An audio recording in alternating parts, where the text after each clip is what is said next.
Hello everyone and welcome to Wings A Quran. How are you all doing? I hope you all are doing good. My name is Yashodhara Singh Jawal and welcome back to the lecture series. So इससे पहले हम already हमने set number 1, 2 and 3 cover कर लिया है. आप चाहें तो you can go back to the playlist और वहाँ पे आप देख सकते हैं जिसमें we were covering the Jammu and Kashmir history. उसमें हम 10 questions को cover करते हैं जिससे एक मतलब ये जो हमने लेक्चर सीरीज स्टार्ट किया था इट वाज कि जो भी बच्चे प्रिपेयर कर रहे थे फॉर जूनियर असिस्टेंट, अभी एग्जाम कुछ पोस्टपोन तो हुआ है बट एग्जाम होगा ही होगा. सो जूनियर असिस्टेंट हो गया या अगर आप FAA की तैयारी कर रहे हैं तो ये जो 10-15 मिनट में जो हम 10 क्वेश्चन करते हैं वो बहुत जल्दी से आपका जितना आपने पढ़ा होता है उसको रिवाइज करने में हेल्प करता है. और फिर क्योंकि कुछ एग्जाम्स थे तो इसलिए हमने स्टॉप लगाया था और कल जैसे Sakina ma'am also has started the geography series और इसीलिए आज से मेरी भी जम्मू एंड कश्मीर की जो लेक्चर सीरीज है वो स्टार्ट हो रही है. और आज के लेक्चर में हम लोग 10 क्वेश्चंस करेंगे on Dogra empire. This is only part 1, मतलब जहां तक मैं सोच पा रही हूँ कम से कम भी 4 पार्ट्स तो आएंगे डोगरा एम्पायर के, क्योंकि काफी लेंथी टॉपिक है. और डोगरा एम्पायर जो है ना आपका, it is a must do topic. मतलब डोगरा एम्पायर हो गया, इसमें से आपको क्वेश्चन आना ही आना है. सो दिस इज समथिंग जो आप मिस नहीं कर सकते. आई एम श्योर आप में से बहुत लोगों ने पढ़ भी लिया होगा. सो आपके 10 क्वेश्चंस मेरे साथ करें और फिर एंड में आप मुझे कमेंट सेक्शन में बताएंगे आपका क्या स्कोर रहा है, सो दैट मुझे भी पता चले कि आप लोगों की तैयारी कहाँ तक पहुंच गई है. ठीक है, तो शुरू करते हैं आज का हम lecture with the first question is Maharaja Gulab Singh, जिनको हम founder of the Dogra empire भी कहते हैं.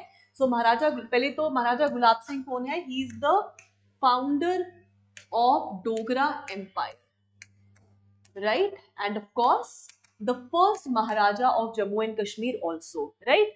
अब वो बोल रहे महाराजा Gulab Singh became ruler of Jammu under Maharaja Ranjit Singh in which year? ये एक बहुत इंपॉर्टेंट स्टैटिक क्वेश्चन है. आपको डेट एंड ईयर दोनों ही पता होना चाहिए, राइट? सो जिन लोगों ने मेरी लेक्चर सीरीज देखी है उनको पता होगा, जिन्होंने नहीं देखा है तो उनको मैं रिवाइज करवा देती हूँ कि महाराजा गुलाब सिंह ने एंटर किया था in the Sikh empire under Maharaja Ranjit Singh as a mere trooper. So trooper की तरह उन्होंने एंट्री किया था और उसके बाद ट्रूपर से मिलिट्री जनरल बने. मिलिट्री जनरल से उनको जम्मू की जागीर मिलती है और यहाँ से वो राजा गुलाब सिंह बनते हैं.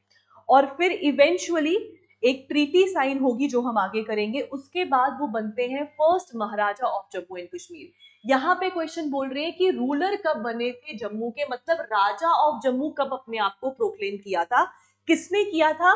महाराजा रंजीत सिंह ने किया था on 17th of June 1822 under the Geo Pota tree at Akhnoor on the bank of river Chenab.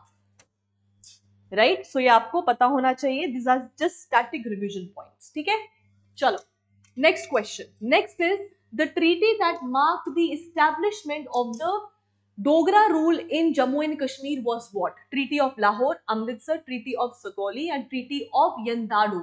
सो याद रखिएगा, सुगौली या यंदाडू तो नहीं है. ट्रीटी ऑफ लाहौर और अमृतसर में गलती लग सकती है और ये क्वेश्चन ऑलरेडी JKPSI में पूछा गया है. तो याद रखिएगा, एक ट्रीटी तो है जो सिख एम्पायर के साथ साइन की थी कंपनी ने, और एक ट्रीटी थी जो साइन की थी गुलाब सिंह ने कंपनी के साथ. और उस ट्रीटी का नाम है द ट्रीटी ऑफ अमृतसर, जो साइन हुई थी on the 16th of March 1846. और इसी ट्रीटी के साथ इन्होंने अपने आप को प्रोक्लेम किया था as the first Maharaja of Jammu and Kashmir. Right? चलो जी, कमेंट सेक्शन में बताइएगा जरूर कि आपका स्कोर क्या बना है. ठीक है, पहले हम थर्ड क्वेश्चन पे आते हैं. जनरल जोरावर सिंह जिनके बिना the history of Jammu and Kashmir is incomplete, है ना? सो general Zorawar Singh is best known for what? conquering Punjab, conquering Ladakh and Baltistan, establishing the Dogra rule या फिर forming the administration, right? तो याद रखिएगा, जनरल जोरावर सिंह जो बेसिकली एक मिलिट्री जनरल थे अंडर गुलाब सिंह, और उस टाइम पे Gulab Singh was under Sikh empire, right. और जोरावर सिंह ने लद्दाख और बल्तिस्तान को 1834 में कॉन्कर किया था, and then Ladakh became the integral part of Jammu and Kashmir, right. एक और चीज याद रखिएगा, जनरल जोरावर सिंह जो है ही basically belong from Himachal Pradesh, Bilaspur Himachal Pradesh से ये बिलोंग करते थे, और इनकी डेथ हुई थी इन 1841 at the battle of Toyo, ठीक है। यहाँ बहु प्लाजा में भी इनका स्टैचू है, और वहां पे स्टैचू पे लिखा गया है इनका ना पूरा, मतलब बर्थ डेट से लेके इनका द डे ही जो ये जब ये इनकी डेथ हुई थी, बैटल ग्राउंड पे ये मरे थे, तो ये आपको याद रखना है, ठीक है। सो इनके बिना the history of Jammu and Kashmir is incomplete, so the answer is conquering Ladakh and Baltistan, right. चलो next question, question number 4, the battle of Toyo. अच्छा आ गया question. Battle of Toyo is associated with what? Death of Gulab Singh, death of Zorawar Singh, treaty of Amritsar, annexation of Rajouri. तो याद रखिएगा, so it is death of Zorawar Singh, right. चलो next up question number 5, the administrative department created for revenue and governance under Gulab Singh was what? दफ्तर जहांगीर, दफ्तर दीवानी, सदर अदालत या निजामत court. एक तो याद रखिएगा, गुलाब सिंह के कार्यकाल में दफ्तर जहांगीर हो गया, दफ्तर दीवानी हो गया, निजामत कोर्ट्स हो गया, इन सब का फॉर्मेशन हुआ था। लेकिन अगर हम रेवेन्यू और गवर्नेंस की बात करें ना, तो उसके लिए प्राइमरीली दफ्तर दीवानी था, ठीक है, क्योंकि यहां पे लिखा है for revenue and governance, so it is दफ्तर दीवानी, राइट। निजामत कोर्ट्स हो गए, सदर अदालत हो गए, तो पता चल रहा है आपको जुडिशरी के साथ है, तो जहांगीर भी नहीं है, इट इज दफ्तर दीवानी फॉर रेवेन्यू एंड गवर्नेंस। और इन्होंने ये सब चीजें बनाई थी अपार्ट फ्रॉम सदर अदालत। सदर अदालत जो होंगी वो रणबीर सिंह के टाइम पीरियड में होंगी, ठीक है। चलो आगे बढ़े, 6th question, Gulab Singh captured Rajouri from who? Tegh Singh, अगर खान, रहीम खान या विजय सिंह। तो बताइए मुझे किससे कैप्चर किया था? तो याद रखना, गुलाब सिंह ने राजौरी को कैप्चर किया था, और कैप्चर किया था फ्रॉम अगर खान। सो अगर खान से इसको कैप्चर किया था, और अगर खान की जगह किसको बनाया था एज द न्यू गवर्नर?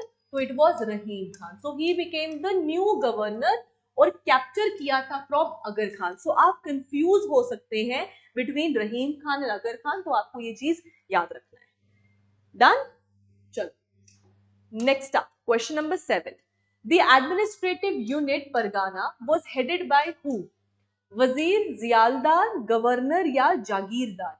सबसे पहले तो परगाना बेसिकली होते क्या थे? परगाना सरल भाषा में बात करें तो स्टेट को डिस्ट्रिक्ट्स में बांट देना। सो परगानास वर बेसिकली डिस्ट्रिक्ट्स, और डिस्ट्रिक्ट को हेड कौन करेगा? डिस्ट्रिक्ट को हेड करेगा डिस्ट्रिक्ट ऑफिसर, ठीक है, जिसको हम जियालदार कहते थे, right. So not governor, not jagirdar, jagirdar तो लैंड के साथ रिलेटेड होते थे, wazirs were the most important officials, और जियालदार को हम जो है डिस्ट्रिक्ट ऑफिसर्स कहते थे, और वही इसको हेड करते थे, ठीक है दोस्तों। चलो next up question number 8, Doug Shawl department was related to what? Again, this department was also established by Gulab Singh. किसके साथ रिलेटेड था? मिलिट्री, शॉल इंडस्ट्री, जुडिशरी या एजुकेशन? तो याद रखिएगा, डग शॉल रिलेटेड था विद द शॉल इंडस्ट्री। तो बेसिकली जब गुलाब सिंह बने थे as the Maharaja, one of the biggest and the first challenges जो गुलाब सिंह ने फेस किया था वो था declining shawl industry. Declining shawl industry था, और बहुत से लोगों ने ना माइग्रेट करना शुरू कर दिया था, और कश्मीरी शॉल्स या जो शॉल इंडस्ट्री है प्राइमरीली वो डिक्लाइन करने शुरू कर गया था, और इसीलिए गुलाब सिंह ने शॉल इंडस्ट्री या टैक्सेशन रिलेटेड चेंजेस लाए थे, और उसके लिए एक सेपरेट डिपार्टमेंट बनाया था ताकि शॉल इंडस्ट्री जो डिक्लाइन हो रही है उसको बचा सके, जिसको हम डग शॉल डिपार्टमेंट कहते थे। सो याद रखिएगा, राइट? सो डग शॉल, शॉल से shawl industry. All right, next up question number 9.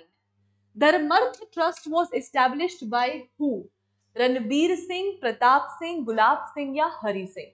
सबसे पहले तो धर्मर्थ ट्रस्ट जो है वो अभी भी इसका बहुत रेलिवेंस है, क्योंकि अभी भी one of the most important जो टेम्पल्स हैं या रिलीजियस साइट्स हैं of Jammu and Kashmir, they are under Dharma trust. चाहे वो कश्मीर का शंकराचार्य टेम्पल हो या फिर आपका रघुनाथ मंदिर हो.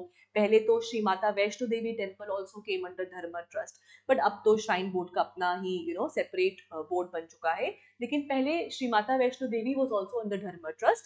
और धर्म ट्रस्ट की फॉर्मेशन किया था, फाउंडेशन रखने वाले थे गुलाब सिंह. ठीक है, सो याद रखिएगा, Dharm trust was established by who? It was established by Gulab Singh. और इसको एस्टैब्लिश किया गया था अराउंड इन 1846. उस टाइम पे 100 रिलीजियस टेम्पल्स जो थे वो धर्म ट्रस्ट के अंदर आए थे. और अब तो खैर बहुत छोटे और बहुत बड़े temples are also under Dharma trust. ठीक है, सो याद रखिएगा. नेक्स्ट अप, द धनीधार फोर्ट या Rajouri fort was completed in which year? 1822, 1846, 1855 या 1873? So धनीधार फोर्ट को कंप्लीट किया था in 1855. याद रखिएगा, Rajouri fort again it was completed by who? It was completed by Gulab Singh only. और इसको एस्टैब्लिश किया गया था, कंप्लीट किया गया था इन 1855. और उस टाइम पे जो धनीधार फोर्ट या राजौरी फोर्ट जो था वो एक तरीके का आपका स्टोरेज हाउस की तरह डील करता था, या फिर ग्रेनरी स्टोर हो गया, आपके मिलिट्री इक्विपमेंट्स हो गए. एक तरीके का अगर कभी हमला हो जाए तो एक तरीके का एक क्या बोल सकते हैं, एक तरीके का जगह होनी चाहिए फॉर पीपल टू एस्केप, या for military purpose also. Dhanidhar fort उस टाइम पे जो है इन कामों के लिए इस्तेमाल किया जाता था. राइट? सो गाइज, ये थे हमारे आज के 10 क्वेश्चन. आपको ये पीडीएफ कहां से मिलेगा, बहुत से बच्चे पूछते हैं. सो इस पीडीएफ के साथ सारे आंसर्स भी हैं. All the answers are given here. तो आप याद रखिएगा, Dhanidhar fort 1855 use for defence and storage purpose. ठीक है, सो आपको ये कहां से मिलेगा? आपको कुछ नहीं करना है, हमारी एप्लीकेशन विंग्स ए उड़ान को डाउनलोड करना है आपने. So you have to download the application Wings e Udaan. और वहां पे फ्री कंटेंट जो होगा ना, वहीं पर ही आपको हमारी एप्लीकेशन पे जो फ्री कंटेंट है उधर ही आपको ये जो है पीडीएफ मिल जाएगा. आप वहां से इसको डाउनलोड कर सकते हैं और फिर इसको इस्तेमाल कर सकते हैं फॉर रिवीजन पर्पस. ठीक है दोस्तों, तो thank you so much. Comment section में जरूर अपना अपना स्कोर बताइएगा. And please do like, share and subscribe if you haven't subscribe to us yet. क्योंकि आपका लाइक, आपका कमेंट, आपका share, it means a lot to us. क्योंकि यही हमको मोटिवेट करता है कि हम दोबारा आए और आपके लिए वीडियो बनाएं. So thank you and have a nice day.